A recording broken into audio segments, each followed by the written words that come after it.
जनता से टकराओगे, बाद में पछताओगे। अब भुगतान नहीं करोगे तो जूता लात खाओगे।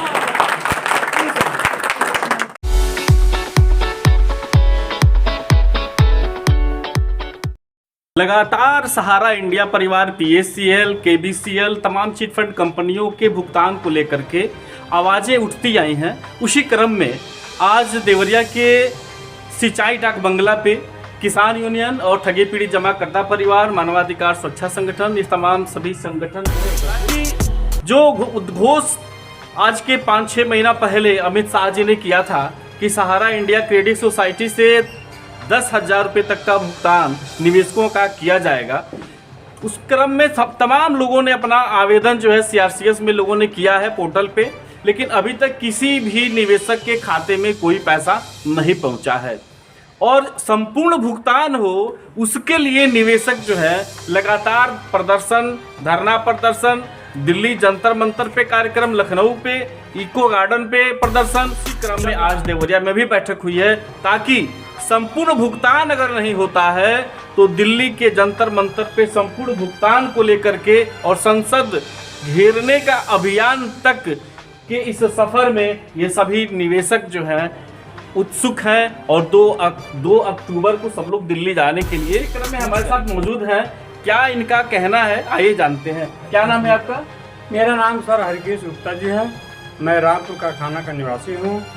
और किस कंपनी में आपने पैसा जमा किया था? मैंने सहारा इंडिया PSL कंपनी में कोई पैसा मिलने का उम्मीद नहीं है। क्या कहना चाहते हैं? कुछ कहना चाहते हैं कि जो भारत सरकार है इस समय वो मौन बैठी हुई है कि हमारे 150 करोड़ देश की जनता है, लगभग 90% जनता जो है जमा करती है और गेहूं धान बेच करके अपना मजदूरी जमा करके कि हमारे बेटियों बहनों की शादी होगी, लेकिन वो अभी तक वो पैसा किसी को मिला नहीं। इसके वजह से ये जंतर मंतर पे कार्यक्रम किया था, कम से कम 50,000 की संख्या वहाँ लगी थी, लेकिन जबरन लोगों को रोक करके और जनता के गुमराह किया गया।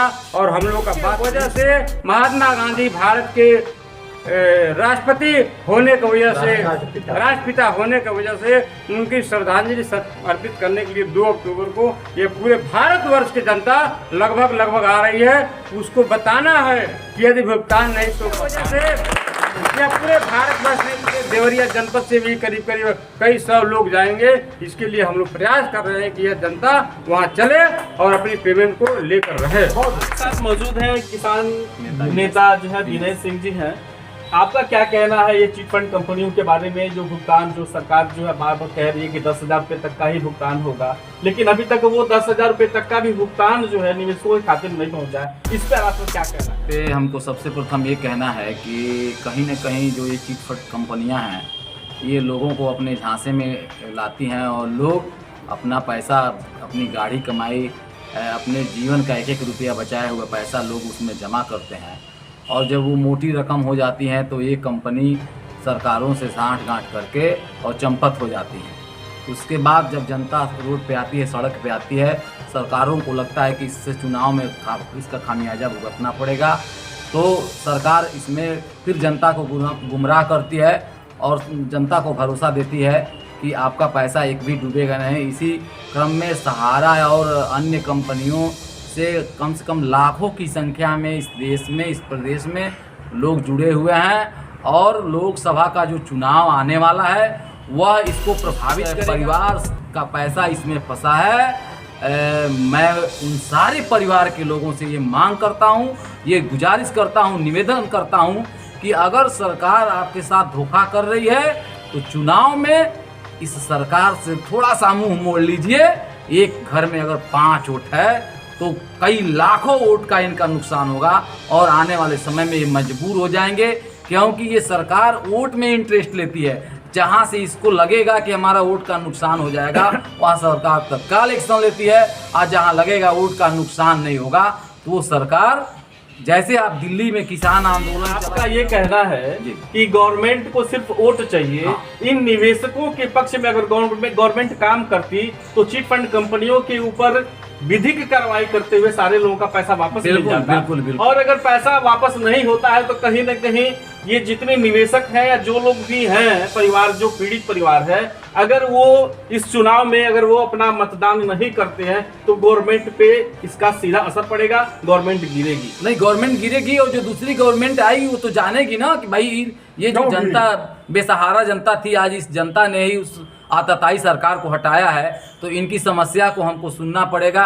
क्योंकि फिर 5 साल के बाद हमको भी मैं आपको बताऊं कि जब 13 महीने का दिल्ली में किसान आंदोलन चला तो मोदी जी हमारे देश के माननीय प्रधानमंत्री जी ऐसे ही बिल थोड़े ना वापस लिए।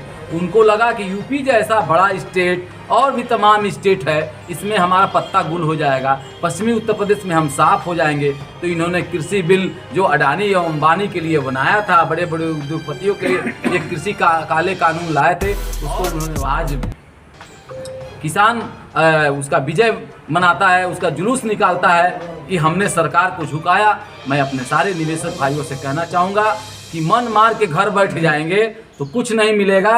अब लोकसभा का चुनाव आ रहा है, अब हमको गर्म होना पड़ेगा, हमको लड़ना पड़ेगा, हमको भारी संख्या में प्रदर्शन करना पड़ेगा, सरकार को बताना पड़ेगा, media, electronic media, print media के माध्यम से कि हमारा भुगतान नहीं तो भारतीय जनता पार्टी के कमल के फूल पर बटन नहीं, मतदान नहीं, निशान नहीं। तो जैसा कि आप लोगों ने देखा कि अगर भुगतान नहीं तो मतदान नहीं। हमारे साथ इस समय जुड़ चुके हैं ठगी पीड़ित जमाकर्ता परिवार उत्तर प्रदेश के प्रदेश सचिव हैं हैदर अली जी। आपका क्या कहना है, 2 अक्टूबर का जो कार्यक्रम आप लोगों का तय है दिल्ली में, वो उसके बारे में आप क्या? आपके चैनल के माध्यम से मैं जनता जनार्दन को प्रणाम करता हूं और आपको धन्यवाद देता हूं।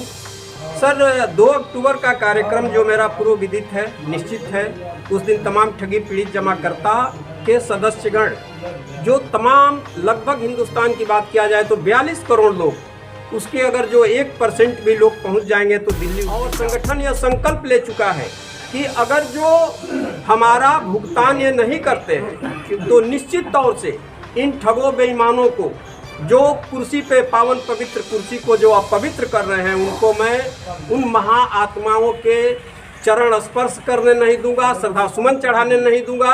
अगर जो काम करेगा तो ठगी पीड़ित जमाकर्ता परिवार। आप लोगों ने सुना है कि अगर इस बार अगर भुगतान संपूर्ण नहीं होता है तो उस कुर्सी पे विराजमान जो इस देश को चला रहे हैं, प्रदेश को चला रहे हैं, उस कुर्सी से उतारने का कार्य भी ये जमाकर्ता और कार्यकर्ता जो है करने का कार्य करेंगे। तो बने रहिए हमारे साथ इस चैनल पे और भी तमाम खबरों के साथ। मैं फिर आप लोगों के बीच में उपस्थित होऊंगा, तब तक के लिए दीजिए इजाजत, नमस्कार।